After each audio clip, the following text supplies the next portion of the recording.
How can you use science books in your classroom?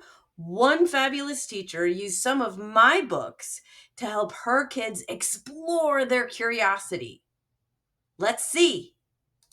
Students were read an excerpt from the Bridges book, then shown a page with directions. Then the student scientists were given materials to create a truss bridge. Next, students were read portions of the Up Periscope book and given a printed submarine that they were able to cut and fold into a 3D submarine. Students were read pages from the Astronaut Aquanaut book and had to choose which they would prefer to be. They got to color their choice and put it on a big poster.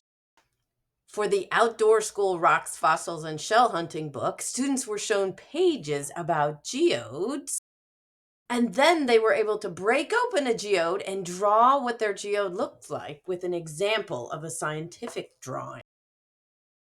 I would like to say huge thank yous to Miss Erica and all of her amazing students. Stay curious.